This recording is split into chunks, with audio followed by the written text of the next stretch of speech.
Et toi, Côte d'Ivoire, écoute ceci. Ne tue pas ton Joseph. Ne tue pas ton Joseph. Shalom bien-aimés dans la vie. Il faut avoir vraiment de la patience, surtout avec Dieu. À certains moments de la vie, on a tendance de croire que tout est fini et que rien ne peut plus aller pour nous. Bien-aimé dans le Seigneur, si tu es dans ce cas, je voudrais te dire que rien n'est fini, car là où la force de l'homme termine, c'est là-bas Dieu commence pour lui. Souviens-toi de Joseph. Quand il a eu ce rêve d'être une grande personne, devant qui ses frères et son père se prosternera un jour, ses frères jaloux de lui l'ont jeté dans une citerne. Dans cette citerne, je suis sûr que Joseph va résumer sa vie. Il va dire que ici c'est fini.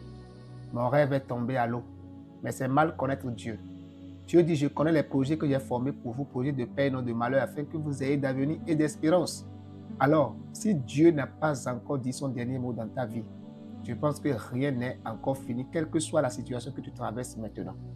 Joseph, dans la citerne, va dire c'est fini, mais ce n'est pas fini. Dieu va lui donner la vie. Du haut jusqu'à tomber dans cette citerne, il pouvait tomber sur sa tête pour casser la tête et mourir. Parce que le but de ses frères, c'est de le tuer une fois de bon pour qu'il ne règne pas sur eux. Mais Dieu lui avait préservé. Il n'a pas cogné sa tête contre une pierre. Il est tombé selon Psaume 91. Il enverra ses anges de te porter de peur que ton pied ne heurte contre une pierre. Il est tombé sans casser un membre de son corps. La Bible dit que ses frères ont dit non. Après tout, c'est notre frère. On ne va pas le laisser comme ça. Prenons-le et vendons-le à ces marchands qui sont en train d'acheter les manœuvres. Et ils l'ont vendu. À leur tour, ils sont partis le vendre à Potiphar. Chez Potiphar, il va aller en prison. Bien-aimé, sois en train de calculer ce temps de souffrance, ce désert que Joseph était en train de traverser. Est-ce qu'il peut penser encore en un instant que son rêve va se réaliser? Oui, Joseph avait la foi en Dieu. Car la Bible dit que quand la femme de Potiphar lui avait tenté, il a dit, je sais que j'ai l'autorité, le pouvoir de le faire sans que personne ne me demande quoi que ce soit, sans que personne ne me surprenne, mais je ne le ferai pas parce que je crains Dieu. Je ne vais pas pécher contre Dieu. Et tant qu'il avait la foi sur Dieu, la promesse de Dieu finira par s'accomplir dans sa vie. Le secret, bien-aimé, dans le désespoir, n'oublie jamais Dieu. Garde la foi que Dieu peut tout faire et que ce qui est sorti de la bouche de Dieu s'accomplira certainement dans ta vie.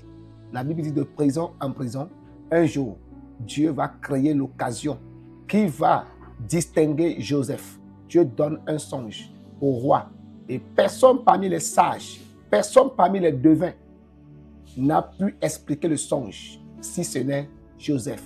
Et à partir de ce jour, Joseph est distingué. Il a quitté le désert pour arriver à un niveau élevé jusqu'à ce que le temps s'accomplisse dans sa vie. Ses frères, son père, sont venus se prosterner devant lui. Bien-aimé, je voulais t'encourager. Garde le rêve, garde la vision que tu as et compte sur Dieu. Avec l'aide de Dieu, tu l'accompliras avant de quitter cette terre au nom souverain de Jésus-Christ de Nazareth. Quelles que soient les persécutions que tu vis maintenant, quelle que soit la souffrance que tu traverses maintenant, quelle que soit la prison dans laquelle tu te trouves maintenant, ce n'est pas encore la fin. Rien n'est encore fini, car Dieu n'a pas encore dit son dernier mot. Et souviens-toi d'une seule chose, il n'y a jamais de témoignage sans traverser par les difficultés. Il n'y a jamais d'héros sans histoire. Chaque héros a son histoire. C'est ton histoire que tu es en train d'écrire. Garde la foi et tu pourras donner un bon et merveilleux témoignage avec des histoires à l'appui qui sont les siens. Dieu te bénisse, te fortifie. Viens à ton secours dans ces épreuves que tu traverses actuellement. Comme il était au secours de Joseph et il a veillé sur lui jusqu'à lui amener au trône. Et toi, Côte d'Ivoire, écoute ceci. Ne tue pas ton Joseph. Ne tue pas ton Joseph. Ne tue pas ton Joseph. Car tu as besoin de lui pour vivre les 7 années de famine qui s'annoncent sur toi. Que celui qui a des oreilles entende ce que dit l'Esprit.